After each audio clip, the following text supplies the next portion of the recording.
Man, back again. Want to make another video. I know I made one yesterday. I want to make another one. I wrote down some topics. Usually I don't write down stuff for YouTube, even though I actually love to write. But I want to write some stuff down right now so I don't forget, so I can have some topics to talk about and hit on. In today's family talk, as usual, that's just my passion, the black family. Um, you know, I don't have any regrets on it. I love it, and it is what it is. I think I got about, let's see, I got about eight little topics here, whatever that I want to go over. Not even topics, but eight little nuggets or whatever. Um, I think number one, man, to just get it kicked off. When you're dealing with race, when you're dealing with psychology, when you're dealing with post-traumatic slavery disorder, which has affected the family unit in mental illness and stuff, so much stuff like that, with the work of Dr. Joy DeGruy, Dr. Amos Wilson, and so many other black scholars who talked about it. But this is just my opinion, and this is my list. I think number one, it's hard to compare different races and nationalities to us. I even have to watch myself doing it.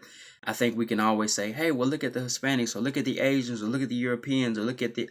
You have to be careful with that. Look at the Africans, because many people, many groups, they haven't been sabotaged. They haven't been chained. That's when I say chained, that's literally and literally and figuratively chained in their bodies and also in their minds.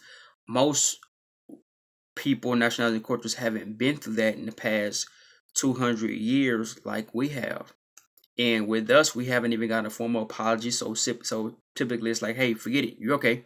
Get up, dust yourself off in the old famous line, pull yourself up by your bootstraps.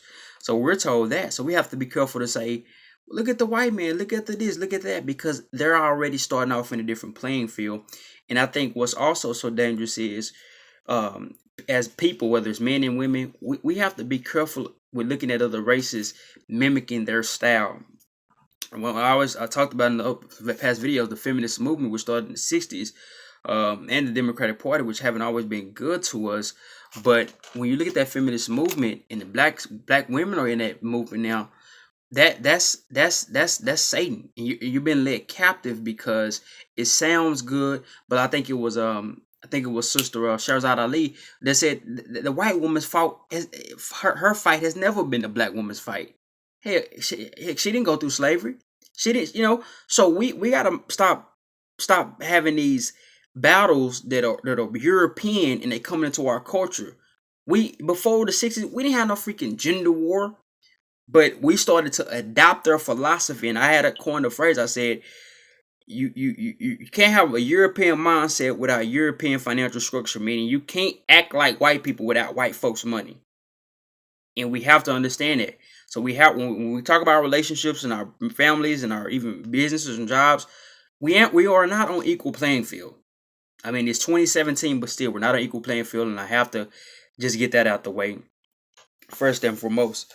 Then I want to talk about we made it through slavery, in this vicious statistic that said it was more two-parent households in slavery than it is today. That goes to show you, with all of our issues, that the issue then was physical bondage and physical torment and physical war, slavery.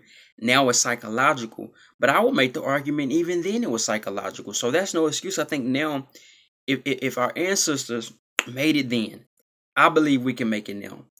The war is a bit different. They've gotten. See, when you're dealing with psychological war, physical and mental, it's a bit different than the old just physical, just straight up, I'm chaining you down and whipping you. Now, when you go to the psychological realm, it's like, hey, your master is invisible, but he set the devices in place to where you feel the master, but you don't see him. And that's what he set in place. He set in motion via the music, via the culture, via the poverty mindset. That's what happened. So we wondering why it's like that, because it's like setting a stink bomb off and then leaving. I don't see the bum out, but you sure smell it. So we gotta understand the fight that we're up against. Number three, guys, we gotta stop having children out of wedlock. I'm not here to condemn anybody, but one, you have one or maybe two, and when you're young, your heyday, yeah, hey, guys are guys, and even some women. But as we get older, we got to stop doing that, because what that sets up the children not to have a father in some cases, because the guy may move on, the mother may move on, remarry, and cut that other person out their life. That's negative, and that's bad on the children. And our selfishness of sexual selfishness is hurting the children. Number three, number four, should I say, men gonna have to step up and help father or stepfather children to other women. It's women who are single, who have a children, who have a child or two. Maybe I know you don't want to, but maybe, now this is in-house talk. We're gonna have to say, okay, I'm willing to be stepdad to him or her. I'm willing to take on that responsibility because it's needed to be done. Black men and fathers are such a powerful narrative that is needed. It's such a powerful image. I mean, just image alone. When you see a black man with his family, you're like, well, power to you, brother. Number five, guys, as men, we have to develop a vision for the family, and we will need our women to help us out. Men, sometimes we can have the idea, but women, you guys are analytical in the sense that you know the groundwork. You know how to make stuff look good. We're going to need that. We're going to have to balance, and we're going to have to work together. Number six, I kind of hit on it earlier. The media hates portraying the model of a strong black family. Whenever you watch sports, especially football and basketball as well, they love the narrative of the single black woman who grew up in Inglewood, who grew up in, Florida, the Bronx. She worked 2 jobs. Dad was gone. That narrative, or the coach was like the dad. Those two narratives, and typically the coach is like a white guy. So we got to get back to saying, hey, these are two strong people. I don't care if they're blue collar workers, self-employed, medical doctors, lawyers, educated, non-educated. We got 2 parents there. Let's take that narrative out the door. And let's start acknowledging that it's strong black families. And even when it is, they probably won't show it. But what the heck? We're going to show it. And we're going to have it there. Number 7, guys, we have to stop airing our dirty laundry on social media, guys. That's very low class. Number 8, we have to develop some code of ethics.